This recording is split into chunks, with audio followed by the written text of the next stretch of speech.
Welcome to the Riskwiser Zone, the podcast where we dive into the world of finance and explore the latest developments that impact your investments. I'm your host, Louie, and we're glad you're joining us today.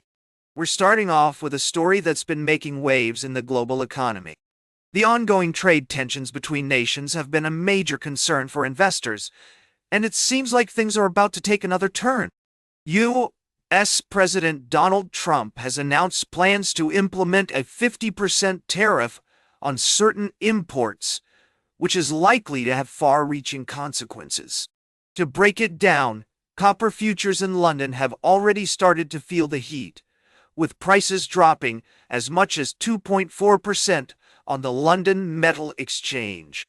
This move is expected to spark further upheaval in global metal markets, and investors are bracing themselves for the potential impact on their portfolios. Now, we want to take a step back and look at the bigger picture here. The use of tariffs as a tool for trade policy has been a contentious issue, with proponents arguing that it can help protect domestic industries and create jobs, while critics argue that it can lead to higher prices, reduced competition, and even retaliatory measures from other countries. In this case, the proposed 50% tariff on imports is seen as a significant escalation of the trade tensions, and it's unclear how other nations will respond. We've already seen some countries prepare retaliatory tariffs, which could further exacerbate the situation. As investors, it's essential to stay informed about these developments and consider how they might impact your investments. We'll be keeping a close eye on this story and providing updates as more information becomes available. It's also worth noting that the legality of these tariffs has been called into question, with some court rulings suggesting that the administration's use of emergency powers legislation may not be lawful. However, the appeals process is ongoing, and it's unclear how this will ultimately play out. For now, we'll continue to monitor the situation and provide analysis on what it means for your investments. We'll also be exploring other stories from the world of finance, including market trends, economic indicators, and more. We'll be right back with more from the world of stocks and finance on the Riskwiser Zone. Welcome back to the Riskwiser Zone. We're halfway through our show, and we're diving into a fascinating topic that's been making waves in the financial world. Today, we're exploring why investors are flocking to money market funds amid falling interest rates. Now, let's break it down. Money market funds are a type of debt mutual fund that invests in high-quality, short-term instruments like treasury bills, commercial papers, and certificates of deposit. These instruments typically mature within 1 year, making them an attractive option for those looking for stable returns with low credit risk. According to recent data, money market funds have seen significant inflows, with nearly Rs 43,000 crore invested in April and May 2025 alone. This surge in interest can be attributed to several factors. For one, money market funds are currently offering yields of 7.27.5%, which is higher than many savings accounts and even some fixed deposits. Another advantage of money market funds is their flexibility. Unlike fixed deposits that lock in your money, these funds allow quick exits, usually with no or very low exit loads after a short holding period. This makes them an attractive option for investors who want to park their money for a shorter duration without sacrificing returns.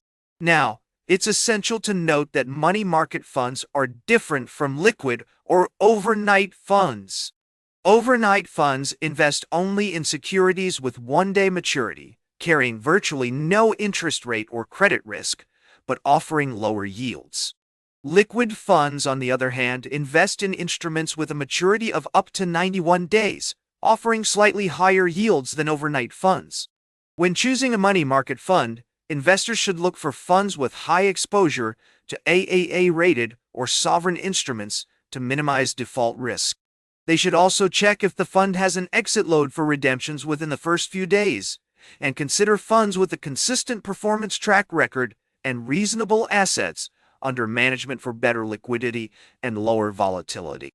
It's clear that money market funds are becoming increasingly popular especially in an environment of falling interest rates.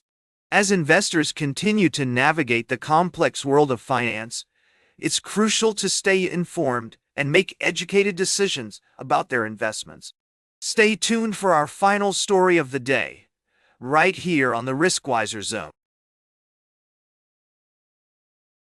Welcome back to the Riskwiser Zone. We're closing out today's episode with a look at some significant developments in the financial sector. First off, we have ICICI Bank announcing its intention to acquire an additional 2% stake in its subsidiary, ICICI Prudential Asset Management Company, ahead of the latter's initial public offering date. This move is subject to mutual agreement on final terms and necessary approvals. The proposed transaction will be done for a cash consideration, which will be decided at a later date. It's also worth noting that ICICI Prudential AMC has submitted its draft red herring prospectus to the Securities and Exchange Board of India (BSE) and the National Stock Exchange of India for a proposed IPO. The offering consists of an offer for sale of equity shares by Prudential Corporation Holdings Limited, representing up to 10% of the company's equity share capital. Meanwhile, in other news, we're seeing some interesting trends in the banking sector.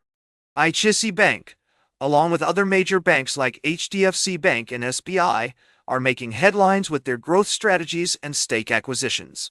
It'll be fascinating to see how these developments unfold and impact the market. As always, it's essential for investors to stay informed and up to date on the latest news and trends. We recommend doing your own research, consulting with financial experts, and considering your own risk tolerance before making any investment decision. That's all for today's Riskwiser Zone. Remember to like, share, and subscribe. And until next time, invest with caution.